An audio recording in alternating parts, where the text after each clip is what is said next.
Oh, good morning, everyone, from old Route 66.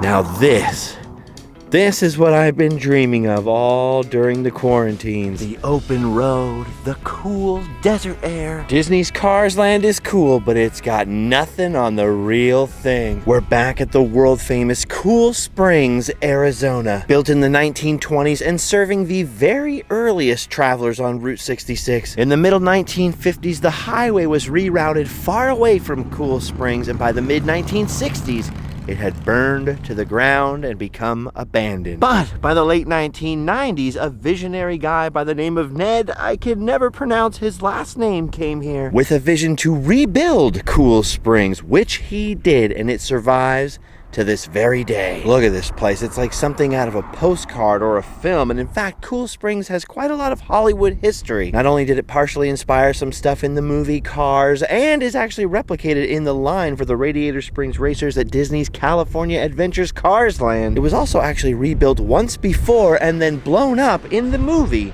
Universal Soldier, starring Jean-Claude Van Damme. Whoa, I've never seen so much stuff outside at the rock shop. Attended stuff for once, too. Most of the time I come here, there's sort of a little cash box, and it's on the honor system. This time, there's actually someone here to teach me about Viking sun compasses, or whatever they're called. There's even a meteorite out here. Dude, this stuff really rocks. And if you think that's cool, wait till you see what he's got in the back. Oh, this is what I needed. Oh, I see they've actually opened up the inside of Cool Springs now. Before I go in there, though, I just remembered something. I've been hand cutting and hand painting some wooden Route 66 signs. Here's number 5 here. Just to sort of leave up and down Route 66. I have definitely got to leave one at Cool Springs. All right, done. Let's go inside. Dude, oh my gosh, look at this. Cool Springs is cooler than ever. Dude, the last time I was in here, this was basically empty, and now look at it. Look how much stuff is in here. This is amazing. So much merch. Dude, and they have Lay's stacks. Lay's stacks, unlike Pringles, are gluten-free. And I think better. Dude, look at this stuff. Isn't it neat? Wouldn't you think their collection's complete? Whoa. I thought there was a lady looking at me for a second, but I should have known better. The ladies are never looking at me. All right, well, I snuck my sign into place, and speaking of signs, they're gonna let me have this piece of broken sign. I fell off of who knows what, and I think I might turn that to some creative good use. They looked at me like I was crazy, but they're gonna let me take this old trashed out piece of board right here to maybe turn in to another sign when I get home. We'll see. Now that I've woken myself up with Cool Springs, it's time to head on down the road. All right, back in Kingman. We've got to be moving along pretty quickly here, but I came for a pit stop really quick and couldn't help checking out the Old Trails garage. Look at this thing. That thing has been here since 1914. Which is pretty incredible if you think about it. I mean, that is early. Imagine some of the old-timey cars that would have been being repaired in that garage. And what's wild is the rest of the block is even older. There's the Hotel Brunswick from 1909, I believe, and then over on the corner, the Hotel Beale, once purchased by Andy Devine's parents. This is where Andy Devine grew up and supposedly had the accident that gave him his very distinctive voice. For those of you who can't picture Andy Devine, he was in The Man Who Shot Liberty Valance and dozens of other Western movies, but he was also the voice of Friar Tuck in Disney's version of Robin Hood. Imagine when he was growing up here at this hotel, this was very much still an old Wild West town. And then of course with Route 66 literally right at your doorstep, certainly would have come across a lot of crazy characters. Supposedly the story I heard about how he got that voice is sliding down the banister with some sort of metal thing in his hand. It got lodged in his throat. And the rumor is the insides of the Hotel Beale are pretty well preserved, including the very same banister, but we'll never know, because it's still all closed and boarded up, awaiting a future restoration, hopefully. Maybe this lizard knows what's going on, huh? Huh? What's that? Oh, he doesn't know. Well, thanks for trying anyway. All right, speaking of lizards, it's time for us to get back out in that desert air. Time to hit the road with our rubber. Oh, Had to pull over for another quick pit stop. The store I went to last night was out of every soda but this weird Mountain Dew with a shark and a wolf on it. It's got me looking like this guy crossing my legs. Kid, look at all the sculptures out here. Listen to that. Pretty darn quiet. I hear a couple air conditioners, 1 or 2 cars, but otherwise, gosh, it's wonderful out here. Would you look at the size of that noggin right there? It never fails to impress. Giganticus Hedicus. I've got a hand-sculpted miniature version of this guy that I bought here at home, which I've been staring at every time I go to use the microwave during the pandemic, which, as you could see, was quite a number of times. So I forgot how ginormous the original is. All of the stuff here was created by the same artist, and I'm sure it's very gratifying to an artist to have so many people stop and appreciate your work.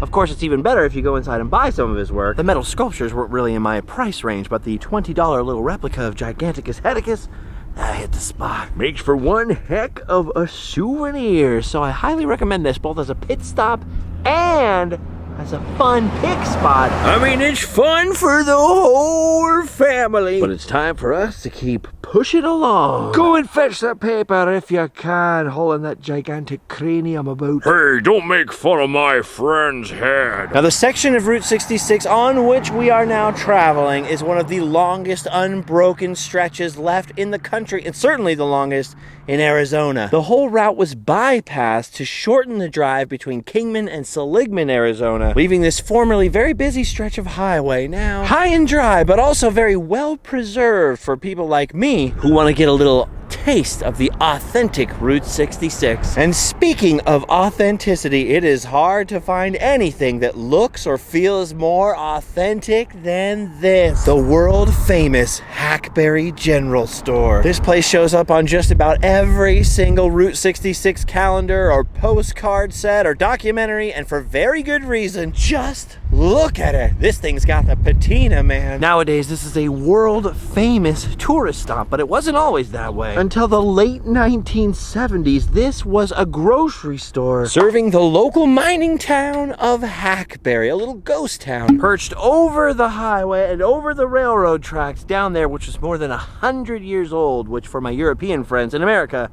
that's old. In the early 1990s, artist Bob Waldmeyer, a very famous son of Route 66, purchased this place, the then abandoned Northside Grocery, and began its transformation into the epic tourist stop that it is today. Although it started out as more of a visitor center to promote his sort of crazy hippie ideas. I think he originally called it the International Bioregional Old Route 66 Visitors Center. And although Bob sold it to new owners and has since passed away, there are still traces of him all over this place. In fact, I believe that's his old hand-painted squeaky sign right there. Oh, how I miss that sound. Ha!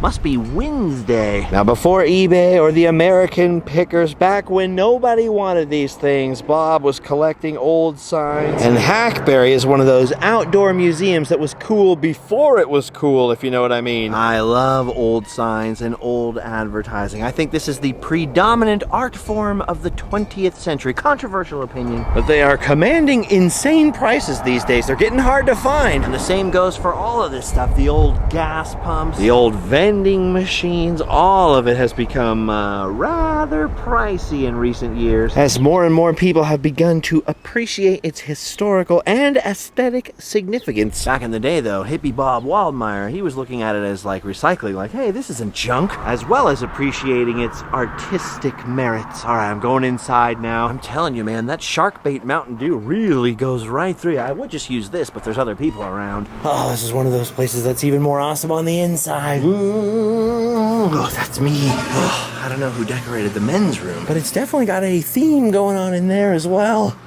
I wonder what the women's room is like. Wow, dude, look at some of this sick merch in here. It gets better and better every time I visit. Oh, finally, something for Grandma. Ah, my local watering hole. Oh, how I've missed you, Stephanie. Sadly, the feeling is not mutual. Wow, look at that. Whoa, and look at all the foreign currency. To say nothing of the patches and license plates everywhere. Speaking of which, by the way, you can actually purchase license plates in here. Oh, look at that. That looks like Bob Waldmeyer's work. Right up there on the Bob Waldmeyer. Wow, his stuff is everywhere on Route 66. Huh, here he is right here, and look at this. You can see how it looked before he got a hold of it, and then afterwards. Whoa, here's a color photo of it in 1971. Compared to today, man, that's a huge change. I just love looking at all the old stuff here. Look at these old grills and fenders, hubcaps. Ooh, even old pharmaceuticals. That's weird. And he went up for a shot of halibut liver oil. Whoa. Ooh, boy. Things certainly have changed since Bob was here. Now, speaking of epic old things, check out my souvenir from today. I love stuff like this. And speaking of stuff I love, dude, look at that little, what is that, a Model A? That is gorgeous. I want one. I'm not sure which era I would get an old car from. I love the look of old Model Ts and Model As and stuff like that.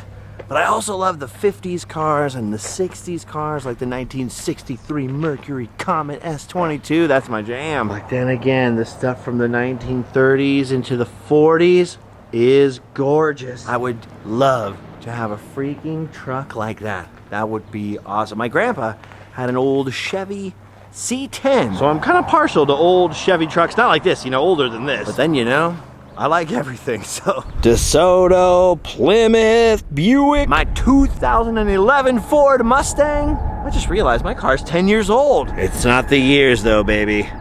It's the mileage. All right, I couldn't have stayed in Hackberry for hours just here at the general store. It's one of my favorite places to stop, but the journey must continue because speaking of stops, there's a couple I'm hoping to make today in places where I have never stopped before along this section of Route 66. So it's time to burn rubber.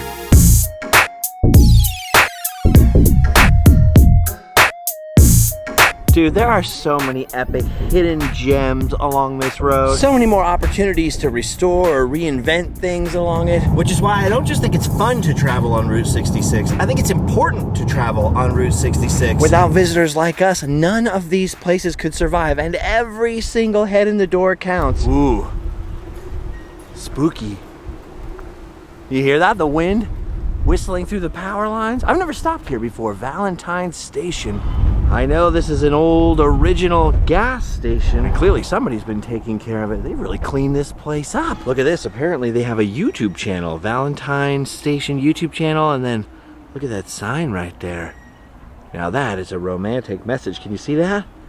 Yes. Dude, I wish super hard this place was open right now because this looks amazing. Where's everybody getting these metal signs? They look like old gas station signs, the kind that would have been up on poles in these metal brackets, these circular brackets like that. Just looking down at the metal, I can tell they're modern. Whoa, there's donkeys down there. You see them? Donkey! All right, well, I can't shop inside today, but maybe I can check out their Etsy. And speaking of sick merch, I should probably mention we have our own sick merch online as well. Store.randomland.com. How'd I do? Think I could be somebody's professional spokesman? Hi, I'm Justin. I'm here to sell you Colgate. Or whatever. Which one do I use? Crests? Colgate? One of them. All right, we're now headed up through that big loop that was cut off by I-40, and we're on our way towards Peach Springs, the town that very clearly, at least in terms of map position, inspired Radiator Springs in that Pixar movie Cars. This is a beautiful section of road and an absolute joy to drive, guys. I'm telling you, it's hard to picture that this was once the main highway through northern Arizona, like the freeway of its day. But it was, and it was absolutely riddled with campgrounds and service stations, most of which, of course, just disappeared when the highway was bypassed and with the ravages of time, but others of which have disappeared because, as I understand it, a lot of the land up in this area was returned over time to the indigenous people of the area, or the Native American tribal groups. So to get their autonomy and any of their land back, that definitely makes me happy. Gosh, man, all I could think of is how many billions of dollars modern day tourist towns and attractions have to spend on marketing and advertising.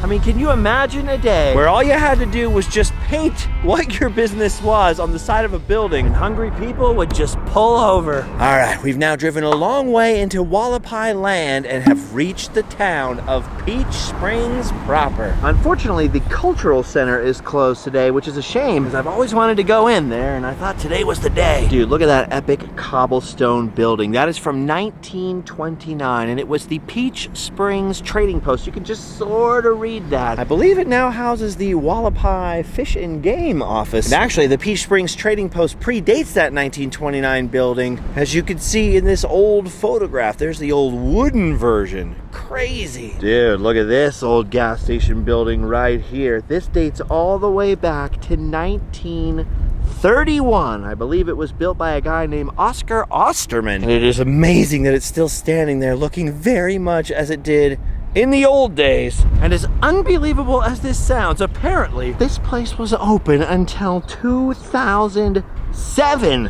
which means I very well could have filled up here back in the touring days. Wow, dude, this place is in great shape. I mean, relatively speaking. Just a shame you can't get any gas here anymore. All right, we are now going to leave Wallapai land and keep on cruising, hopefully not for a bruising, down old Route 66. Windows down, wind in our hair, bees sometimes floating in, ow, insects sometimes hitting you in the face. Ah, it's the American way. Now, technically, we're not on the original Route 66. I think we're on the 1931 and later alignment, and just off to our right-hand side is an older alignment from the 20s that's over a fence.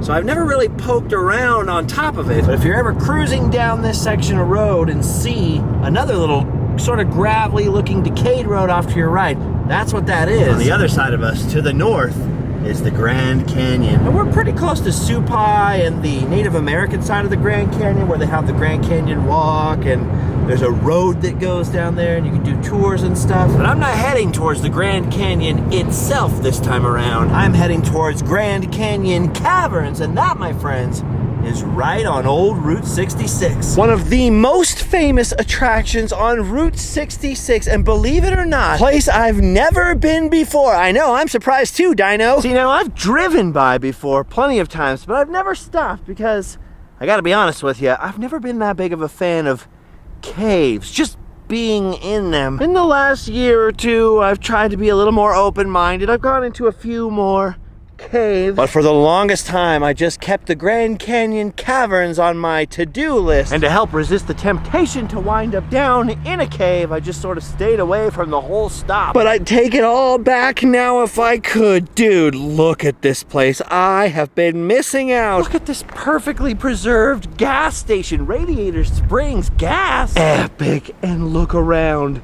There are vintage cars, trucks, and motorcycles everywhere, even a vintage bus. Wow, dude, look at these. Look at that T-Bird right there. That is shiny. Dude, back in the day, Ford built a heck of a motor carriage. They should bring back the days where cars are works of art. I mean, look at this Chrysler right here. In my time, I don't think I've ever found Chrysler that impressive. I mean, the PT Cruiser, Buzz, your girlfriend, woof. This thing is a thing of beauty. The crazy thing is, this is all just the tip of the iceberg. We're just out here in front of the RV park and the inn part of the Grand Canyon Caverns. And they've got a little store in here. They've got a cafe. It's a whole attraction unto itself. I mean, this is fantastic. It's too bad the Betty Boop Cafe is closed and this little gift shop is closed. So I'm assuming we can't indulge in the Dino mini golf. Oh, no family fun today. But this is epic, just walking around out here. Now clearly the cavern tours themselves, as you will see on sign after sign after sign, are located a little farther down one of these little roads here. I just have to soak in one more look at that sweet googie architecture over here. I love this! Now I know the caves themselves were discovered in 1927. They used to be called Yampai Caverns, and then I think Coconino Caverns, and then I think later, and best of all probably, they were known as Dinosaur Caverns. Dude, I could see some old rodeo grounds. They've got these weird Route 66 tribute signs all along the way. Whoa, just watch out for the sheriff. He gets ornery if you're speeding. Oh, dude. I love everything about this. Dude, I now see the error of my ways. Skipping this on previous trips makes me the biggest fool who's ever lived. That 1 mile drive in from the highway was worth it just for this dinosaur. Look at this guy. That is incredible. I love the era of handmade roadside attractions. And it doesn't get more handmade than this guy. Dude, look at these. These aren't for display. Some of the visitors here have got some sweet classic whips. Okay, those are cool. They're cooler than me. I admit it. What in the world is this? Whoa. Apparently, before they built the staircase, they used to have to lower you into these caverns by rope. Imagine hanging on a rope as they lowered you 220 feet. Just holding onto your lantern and clinging on, I suspect, for dear life. And that is why I don't like caves. I just always picture there being more caves under you and just falling and just, you know, I'm not sure if I'm gonna make it down there today. If I walk in and there's a tour in the next, 20 minutes, all right, well then I'll have no excuse. Otherwise, I'm gonna save it for a future visit. At least I made it down the road this time. Look at this little baby dinosaur. I knew a guy that we called Baby Dinosaur once. He was in a band. It was a stage presence thing. He had weird stage presence, kind of dinosaurish. I don't know. It's a long story. All right, well, I may not be going in the cave, but I'm at least going inside the gift shop. I mean, I came this far, right? Whoa. I think I came in the wrong door. I'm in the restaurant by mistake, but I'm glad I stumbled into here. Look at these guys. They do appear to be very socially distanced. Maybe they haven't had their shots yet. Oh, okay, I see. We're going over this way. Whoa, there's so much stuff in here. Okay, that is cool. Automobile topics. Rod action. That's what... Nah, never mind. Hey, Giganticus Heticus posters. We know him. This is cool. Oh no, guys. I asked when the next tour was, and they said right now. I had no excuse. Wow, and there's only 3 of us? Okay. Here we go. I know, and I found mine for you. We take an elevator down? That is awesome. Whoa. Okay, that is awesome, dude. I like the high ceilings. Our temperature is going to range from 56 to 60 degrees. Thank goodness I brought my jacket in here. Okay, dude, I'm loving this. I'm loving the colored lights. And there's only 3 of us. That makes it feel better. Whoa. Dude, that's where they actually have a hotel room where you can spend the night. That is sick. Oh, no, wait, that looks like a dining area. Oh, no. I'm lagging behind. The story of our Grand Canyon Caverns formation started way back about 345 million years ago. This formation, the way it will start back in the days, it was from these tiny sea animals. From their shells and skeletons, they created this fine, rich deposit. So during the tour, you're going to see so much of limestone, and also this look like a snowball called Jimson. This side right here is called the Chapel of the Ages, which is 206 feet below the surface. Apparently these are called snowballs, and they're a very rare form of stalactite and stalagmite. Uh-oh, I'm getting lost again. When he found this cavern, the main purpose it was to find gold, diamond, and silver. Since he never found what he really wanted, he started these very first tours with the rope around their waist and send you 150 feet. This is great because of the lighting. This feels awesome in here. I can handle this. Oh no, okay, here's the hotel room. Now this is our restroom. You can see the shower here from here. Also, we had celebrities stay here before, like Ozzy Osbourne, Steve Will from Jackass the movie, and also the Ghost Adventure stay here. I'm going to show you where they record this episode. You can see this episode either Netflix or YouTube. I'm going to explain more about these tours as we go on our tour. Watch your step. Ooh, crystals. I had a girlfriend named Crystal once. I didn't like her very much. I hope she doesn't watch this. All right, let's keep going here. Man, this is so cool looking. The weird colored lights really help. But dude, every time they round the corner without me, I'm like, oh boy, where am I? Not a place you'd want to be alone, especially in the dark. This is a steep tube. Well, at least I got my daily exercise. Whoa. Wow. Holy cow. This tunnel right here, this is our second main tunnel. It took 40 cases of dynamite, and also it's 160 feet long. Wow. They used it as a fallout shelter. So what we got here for our corner, we got boxes of crackers. These beige colored barrels are full of medical supplies. This black barrel is full of water. In this corner, we have all these cases of water.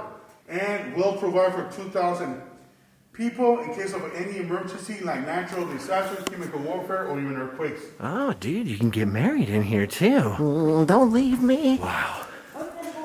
Amazing. The first tours in here were self-guided. They just lowered you in with that lantern. Oh, so we're going deeper. What a fun one. Dude, your legs have to be buff from doing this every day. Yeah, they are. Oh. Whoa. So this is gypsum, right? Yes. So it's drywall. Sheetrock. Natural drywall. Wow. It's got tumors. It's not a tumor. It's a dark spot right here. In the last 50 years are from human hands. Our hands have so much oil, sweat, bacteria. Back then they were so curious about this formation, so they just wanted to have the touchy feeling. Big difference, right? Yeah. This cave right here flows our air, so I'm gonna explain how this air flows around back and forth on a daily basis. I almost feel like the 7 dwarves are gonna show up any minute. There they are. Which is about 318 below our surface. According to our expert geologists, this cave right here, there's no ending.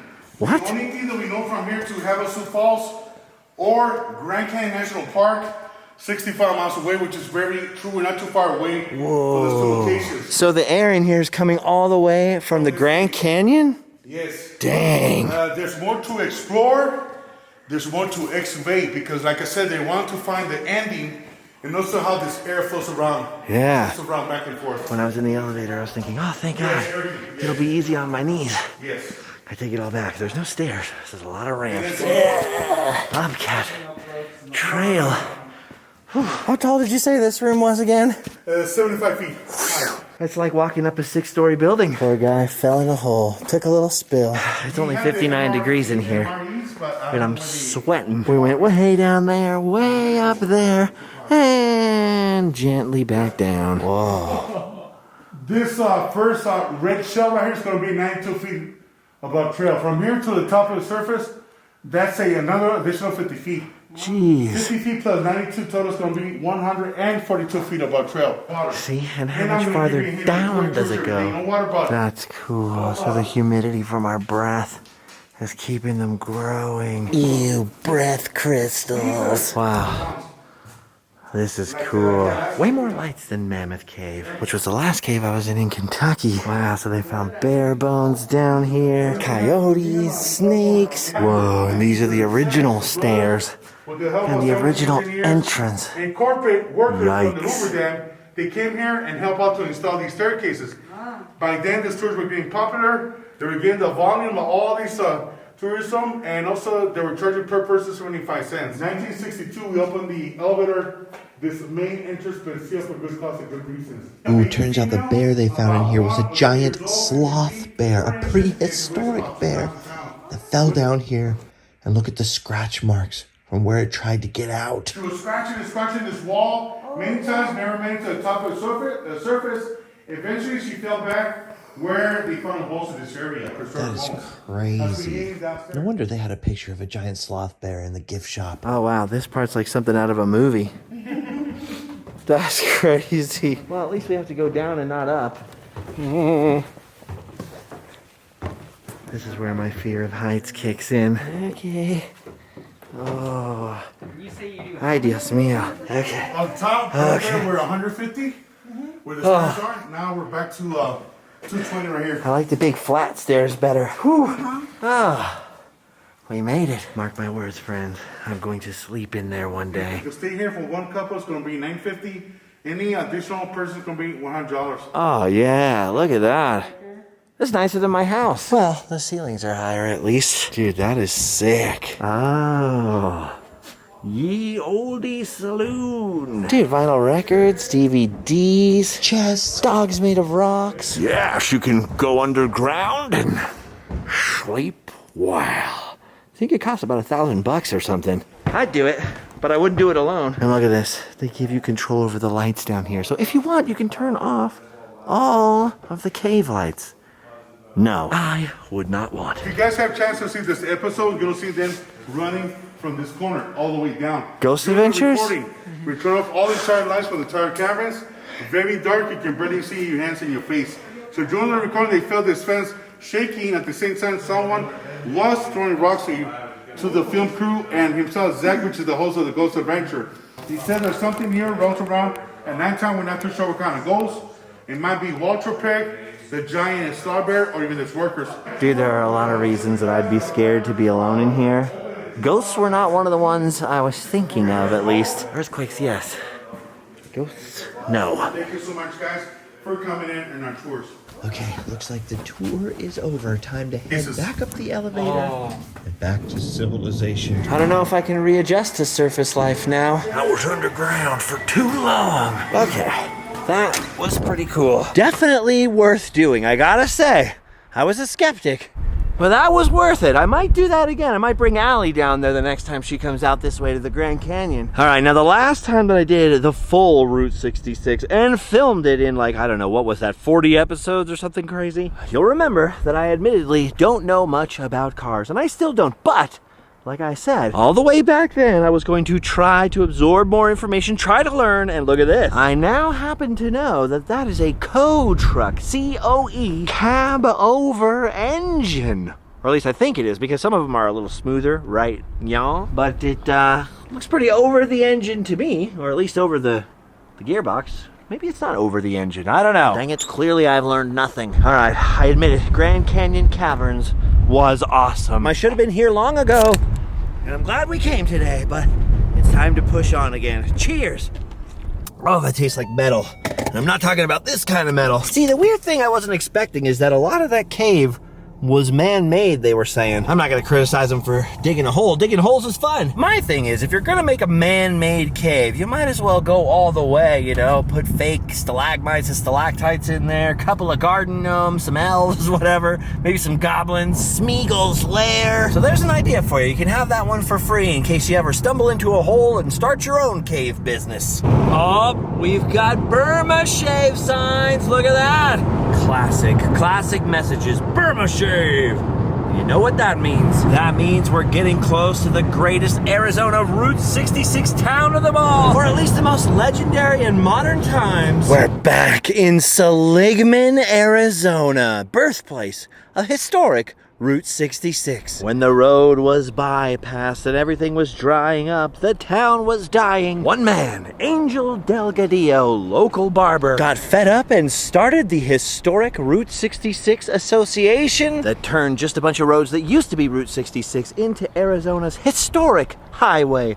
66, a thing that has been copied by pretty much every other state on the route, inspired the movie Cars, and has literally brought the world to Angel's door. Now in his 90s, Angel's still going strong. He's a hero of the route, the guardian angel of Route 66. And I'm happy to see his shop is still open. Oh, look at the barber shop. It's still here. Look at this. That is cool. I tried to get Angel to cut my hair once, but he told me he's mostly retired from that. He works by appointment only. I love that they have the cardboard cutout in here, so you can still get a sick pic. He's in his 90s, so, you know, he's a little susceptible to the whole COVID thing. Dude, look at all the business cards from around the world. And the money, too. I'm just happy to be back. All right, I've got to get this. I've got to lend a little support to the place. Like everywhere else, they were closed during the worst part of the pandemic. Most of these businesses are still clinging to life, you know, fighting tooth and nail to stay open. And just like me, they seem to have all gotten in debt the past year. On the positive side, I was just told that Angel is doing well, still riding his bike around town. Of course, at the moment, not going into the shop. Apparently, he's enjoying, quote, his golden years with his wife. I love that. I've spent many a 15 minutes with Angel out here. Sadly, I heard that one of his brothers, the older guitar-playing brother, has passed away. I watched them play down here at the Snowcap quite a few times. Well, the band may be down a member, but they put on some concerts here I will never forget. This place is legendary in its own right. For 66 years now, it's been serving customers on Route 66, and it looks like it's still going strong. Juan Delgadillo, that owned the Snowcap, and Angel, of course, the famous barber, grew up right here in this very town. And even though the tourists stopped coming when the highway was rerouted, they stuck it through and really almost invented modern Route 66 tourism and changed the way Route 66 towns thought about themselves. I mean, to me, these guys are legends. And that is why I have sneakily brought my number 6 sign over here, my handmade sign, to anonymously place on the property. I've just always been a huge fan of the old hand-painted weathered signs out here. Look at this guy, he was a fan too. Now his wife put him in the doghouse. Wow. Just trying to find a good spot. Ooh, here we go. I'm gonna stick it right here, right in the flowers. I've done it. I feel like I've contributed now. Dude, that's a good sign right there. And ooh, see, there's a wooden one. This is what I'm talking about. People used to just always cut some plywood, hand paint their signs. DIY theming, I love it. It's punk rock, dude. By the way, the restrooms here, oh, this one's not working. Let me see if I can show you the other ones. The restrooms here are just outhouses, but check them out. They actually have flushing toilets inside. Look at that. That is awesome. Dude, this place gets me right in the feels, man. This is the real life Radiator Springs, bar none. As much as I love all the towns on Route 66, and I really mean that, if you're only ever gonna visit one Route 66 town, I highly recommend it be Seligman, because it was the first sort of Route 66 revival town. There's a lot to look at, a lot to see, even a lot to do actually. During normal times, a lot of foreign tour buses will stop here, so quite a few shops have sprouted up, and there's a bunch of places to stay. Great food at the Snow Cap, or so I'm told, and the Roadkill Cafe. You just can't go wrong. I've actually stayed in a couple of the motels here. I stayed over there at the Deluxe Inn once, which was built in 1932. It used to have steam heat. Like the rest of the town, it was an adventure, that's for sure. I love it because the tourist traffic, especially from that Pixar movie, means that all these little shops can survive, and that means in turn that all these little garages and old historic buildings get preserved. Doesn't look too busy around here now, but that's mostly because it's late in the afternoon. Every time I've stayed in Seligman, I've noticed that right around 4 or 5 o'clock like this, the town begins to get awfully quiet. That's when you kind of roam around, taking the scenery, listen to the trains go rolling by back there. Actually, Seligman started as a railroad town, and Juan and Angel's dad, the original Delgadillo businessman in town, used to run a pool hall, I believe, over there, closer to the track. And at one time, there was a historic Harvey House hotel here. It was a big railroad town. But then, of course, along came the automobile, and the wild western town on the old Beale Wagon Road began its journey towards becoming a Route 66 legend. Dude, look at this. Well, all right, last time I was here, the Seligman grocery had closed down. Hey, it's back open, yes! The Sundries is still closed over here. You can still see the ghost riding up there. Hopefully someday this building gets rescued too. That is so awesome that the grocery store reopened. There's the little laundromat down there. That's opened up too. That is epic. Look at this old building over here. I absolutely love that. That is beautiful. I just love this town. I love America. I love when I get to stay here and sort of wander around through the different neighborhoods in Seligman at night. Listen to people's dogs bark at me. Dude, look at this laundromat right here. This is the cutest little small town laundromat I have ever seen. Community potluck dinner. I don't think we have those in Anaheim. Don't forget to bring it down. Actually, you know what? While I'm thinking about supporting small businesses and shopping small, I actually should probably go in here and see if they have any better soda. Not that the Mountain Dew that I got is terrible, but it's just, it ain't right. Ooh, look at this. Aisle 1, aisle 2, aisle 3. Oh, yes. I've got it. Let's see, what else? Yeah, I'm pretty happy with that. Got some string cheese, Dr. Pepper. Don't judge me for the way I'm eating it. I'm too hungry to string it. Ooh, look at these. These are some of the oldest houses on Route 66, according to that sign right there. And here's some history that I didn't know. Commodore Perry Owens, born July 29th, 1852 in Tennessee, died May 10th, 1919 in Seligman. In 1887 in Holbrook, he shot and killed the notorious rustlers and outlaws, the Blevins brothers. That's pretty cool. For a second, I thought he was shirtless too, which would have been even more macho. Dang it! Now that I've been out here wandering around Seligman for a little bit, I really wish I was staying the night here. Unfortunately, it wasn't meant to be. Not this time. Our lodgings lie elsewhere tonight, and it's getting a little late anyways. There's one more long section of this part of historic Route 66. If you take the right-hand fork at the east end of Seligman. Most people don't even know that you can go this way. Well, we're gonna go down the road less traveled one more time today as we push eastwards towards Ash Fork, Arizona, and Williams beyond that, where eventually our adventure sadly has to end. Not all our adventures, you understand, just today's adventure, And speaking of adventures and how we fund them, we do have a Patreon, so check that out in the links and Instagram and all that kind of stuff. There's links. And like I mentioned earlier, don't forget, we've got the online store, store.randomland.com. We got some sick tees, Route 66 related, coming up. But we also have hats and pins, all kinds of stuff. Those patches. We don't have any abandoned bridges on Route 66, but luckily we've got one of those out here. This is one of those older alignments I was telling you about. There's the more modern post-1930s road over yonder. Then down here, you can see the 1920s alignment of Route 66 down there, leading up to this much older and narrower bridge than the one yonder. I don't know that it's safe for cars anymore, but I sure hope it's safe for people, because here I am on the bridge. Design-wise, I would say it looks like the kind of thing that was built in LA in the teens and 1920s, so it's well old, this. And I bring you up here now, my friends, because I'm sorry to say I just realized we're almost out of tape. But you know what? We had a grand adventure today, my friends. We've seen and done a lot. Enough to say, I think with some confidence, we've done our duty. It's time for you to go home and sleep well. See you next time. And remember, adventure is out there.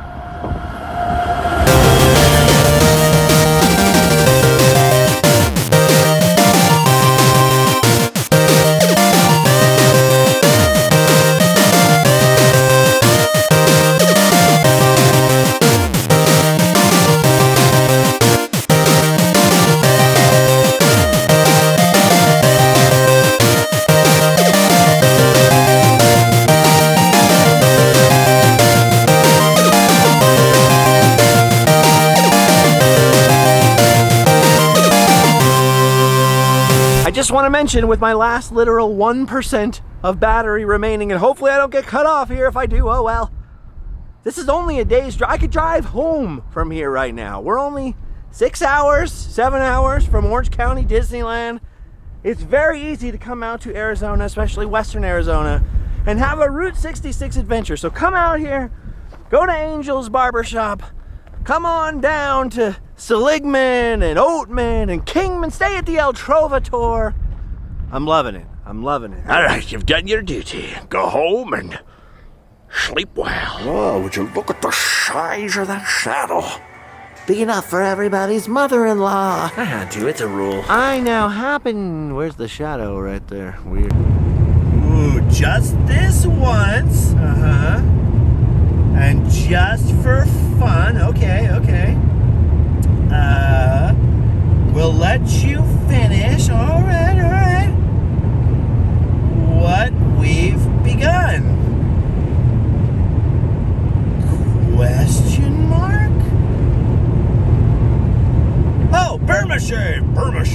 Oh, we're supposed to finish Burma shave. We're supposed to finish it, I get it. Oh, Headicus, Giganticus, how do you always get ahead of us? Do you have mocos in your nose? How come you don't have any toes? Oh, Giganticus, oh, Headicus, look at the size of that forehead.